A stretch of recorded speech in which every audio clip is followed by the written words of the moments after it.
We should always pray for justice and social justice, because that is what all religions profess and teach us. Love one another and be fair and just to everyone.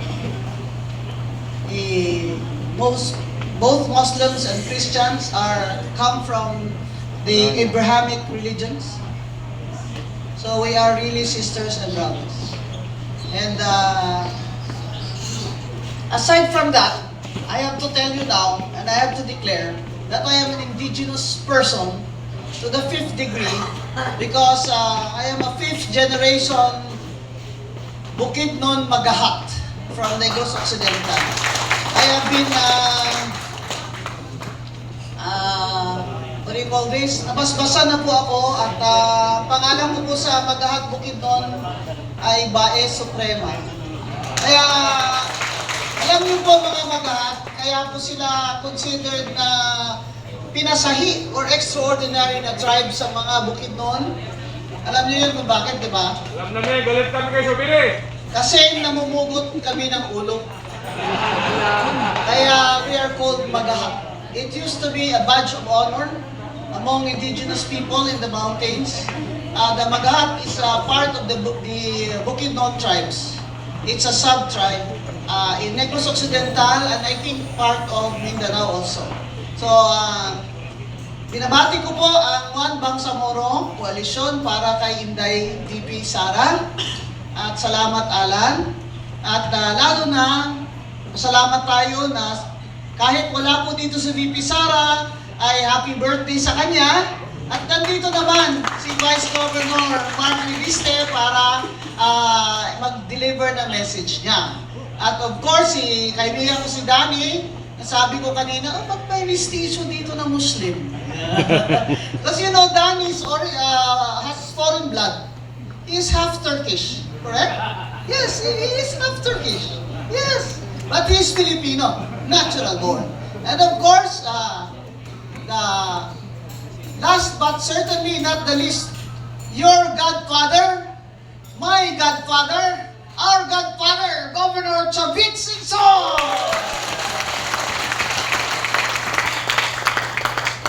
Ngayon ko lang po nakilala si Governor Chavit Singson itong taon na ito. Pero sabi ko, kung siguro ako yung naging Ilocano, siguro ito ang naging tatay ko. Total, marami naman siyang anak eh. Dagdagan na lang niya ako yung naging Ilocano. Salamat po sa Juan Bangsamoro dahil ito po ang pagkakataon na tayo talaga ay magkaisa. Hindi lamang po sa ating mga kapatid na Moro at Muslim, kundi sa ibang pong mga kapatid natin sa Mindanao, lalo na kung saan tayo ay neighbors natin sila. Marami pong Ilonggo sa Mindanao. Sa Cotabato, damo Ilonggo, damo Tikalon. Kaya kami po mga Ilonggo, bata pa ako, nag-orientation ako sa parents ko that there are various kinds of people, there are various religions, and they were always welcome in our house, including yung mga monks na naka-orange gani. Yan. So, because of the time in the 1970s, wala namang hotel, di ba? Yung mga foreigners, pag nag-i-English, sinati na tricycle driver sa bahay namin. Kasi English speaking yung parents ko. So, bata pa ako, marami na ako nakilala na tao na iba-iba ang mukha, iba-iba ang kulay, at iba-iba ang relihiyon. Pero ang mga Muslims talaga ay traders. Kaya hanggang ngayon, I keep it close to my heart some things that my mother bought from these Muslim traders, and I still keep them in our house. And so, kung titignan mo talaga, minority ang Bangsamoro, minority. Minority, pero ang contribution niya sa ekonomiya ng lokal ay malaki. Kasi sila ang nagpapaikot ng pera by trading. Ang problema ngayon sa BBM administration, wala nang pera umiikot dahil na maleta na nila. Kung titignan mo ang unemployment, ang unemployment ngayon ay 2.4 million ayon sa Philippine Statistics Authority. At sa Mindanao, nagtototal yan ng 300,000. Wala pa ang SOC Sergeant. Kung isama mo ang SOC Sergeant at Zamboanga, ang total unemployed na sa Mindanao ay 500,000 people. Of the 500,000 people, how many of those are Moros? Probably 90%. Because, why? Because for a long time, these governments have neglected the Bangsamoro people in terms of education, in terms of wealth distribution, in terms of justice, social justice, and have marginalized them from judicial, political, and judicial decisions in our country. Naalala niyo ba yung Memorandum of Agreement nyo? Naalala niyo yun? Kasi inaral namin yun eh. Nasa libro ko yun sa local government. Lahat ng mga sinasabi ko na doon, kaya nung nagkampanya talaga, anti-Marcos pa rin ako kasi sabi ko wala talagang ginawang tama ang Marcos para sa mga tao, lalo na sa Bangsamoro. Isang example lang po, ano? Yung Sultanate of Sulu. Sino po taga-Sulu dito? Medyo malayo ha. Pupunta kami doon ni Governor. Kasi gusto namin yung malalayo eh. Mahirap ka doon siya eh. Yung Sultanate of Sulu, meron na po silang bagong sultan, hindi naman bagong, matagal na yan. And they really function as a royalty clan. Hindi po ba? Yun ang leader nila. They were promised by Ferdinand Marcos recognition. They were promised recognition. Nakita ko pa yung picture eh. Niloko lang sila ni Ferdinand Marcos. Ganon din ang ginawa ni Bongbong sa kanila nung nagsenador si Bongbong Marcos. Ni-remind nila siya na yung pong tatay ninyo, he promised us this, baka naman po senador, ay matulungan nyo rin kami. Binola rin sila ni Bongbong Marcos. Hanggang ngayon, ang Sultanate of Sulu is still seeking what most of you are seeking. Diba? Recognition as a people, as loyal, courageous Filipinos. Ito pong pinaglalaban ng Juan Bangsamoro ay hindi dapat natin kalimutan na ito ay isa sa mga dahilan kung bakit talaga po may problema pa rin tayo sa peace sa Mindanao. At kung sabihin natin na hindi yan nangyayari, ay nagsisinungaling po tayo. Kaya kailangan po talaga na yung organization ninyo ay sana mapalawak nyo pa, hindi lamang sa eleksyon, kundi para sa kaalaman. That this young Bangsamoro will have the social awareness to continue what we are all aspiring and fighting for. And that is why we should support Inday Sara for President in 2028. Why? Because she has been mayor. She knows what the Muslim and the Moro people aspire for. She has compassion for the poor. And certainly, because she's a lawyer, our president must be knowledgeable of the law and justice. Hindi po ba? Marami po kasi dyan gusto rin magpresidente. Hindi naman po sinasabi na kaming mga abogado lamang ang may alam. Pero mas may alam kami kaysa inyo. Huwag naman masamain na sinasabi ni Senator Marcoleta na yan kasi problema kung walang legal background eh. Yan talaga ang problema na kung ayaw nyo po tanggapin yan, mag-aral na lang po kayo ng abogasiya. At mag-back exam din po kayo. Aray mo, sakit naman nun. Rizal Tiveros, nayari na, pati si Bindalo. Huwag naman po ninyo kaming sigaw-sigawan dyan sa Senado Pati si Lacson. Pag kami Muslim, Yan, at yan, gwapo. yan.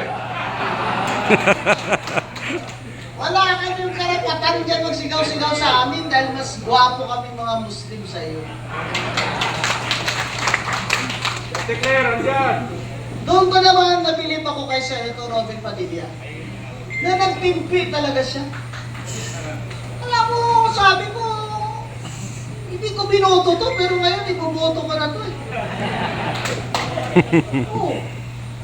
Kasi tingnan mo naman yung ano niya, demeanor niya, ganun-ganun. He is very respectful. Ha? He's very respectful. He is very, what do you call this, cooperative. Ha? Hindi siya nangaaway. Habang inaaway siya, nagtitimpi talaga siya. Kikita ko eh. Kung ako yun, sigaw-sigawan ako, hindi. Matabog na yung talinya niya ka. Kaya po ako, bilib po ako sa inyo. Sinasabi ng mga tao, lalo ng mga Ilonggo na nag-agaw ng mga lupa nyo noon. Ito naman kasing gobyerno na ito eh. Hindi inayos yung Homestead Act eh. Hindi inayos yung enforcement ng Homestead eh. Kaya tuloy nagagawa na sa lupa, di ba? Siyempre, the Ilonggos were encouraged to go to from Iloilo to Mindanao to the land of promise, may homestead. Pagdating mo doon pala, doon na pala yung mga muro. Hindi na inaway, di ba? Oh, that's why sa una, pag Ilonggo ka, daw hindi ka mga amigo sa muro. Pero sa lain na. Kaya Mindanao, mix-kla ng mga tao. And all of us must cooperate, must support each other as fellow Filipinos. Because our country is in a crisis. Hindi ito masusod. Kaanawa nga ako ito kay Bibi Sara, magpipresidente siya, ganyan ang utang. 19 trillion. Every year ang bayad, 2 trillion. Tapos VAT sila ng VAT. Ayaw pa ni BBM i-suspend ang VAT sa gasolina, ang gasol. At excise tax sa gasolina, diesel na gasol, ayaw. Kasi, ang inaabol nila, yung target nila doon, sa pangolekta ng tax, para mapasok nila sa unprogrammed funds sa national budget, yun ang unprogrammed funds ang ginamit ng Ghost Flood Control Project. Gagamitin nila na naman yung unprogrammed doon na budget, na wala pang pera yun, kaya unprogrammed ba, para doon na naman sa kanyang pagkakikitaan, kawatan din siguro. Numero 1 kawatan. Yan ang pao. Hindi na ko na magkatubang siya, eh basi masumbagan ko sa kawatan numero 1. Daon niya pa kamay niya sa pangawat. Ako na ang hambal ni Governor Chavit Singson. Talo mo pa ang tatay mo, boy! Talo pa niya si Ferdinand Marcos sa pagdanakaw eh. Siya 3 taon lang, inubos niya na tayo eh. May utang pa. 19 trillion. Saan mo kukunin yung mga eskwelahan? Saan mo kukunin yung mga ospital, health center, gamot? Saan mo kukunin yun? Kung lahat yun. Kailangan kasi by law, dapat babayad talaga ang Pilipinas ng 2 trillion a year. Yan ang inuutot nila sa atin sa VAT. Sa buong Asya, tayo pinakamataas ang VAT. Kaya kung ako palarin ako ha, sa inyo magpalangga, magpalarin ako, magsenador ako, kakason ka na ang VAT. Manalo!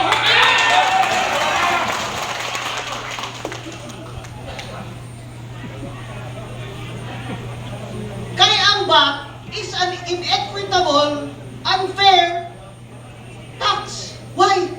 Because the poor pay VAT. Why don't they collect taxes from the rich? Why do they have to collect taxes from the poor? Bibili ka ng gatas sa supermarket, may VAT. Di ba? Bibili ka ng itlog, may VAT.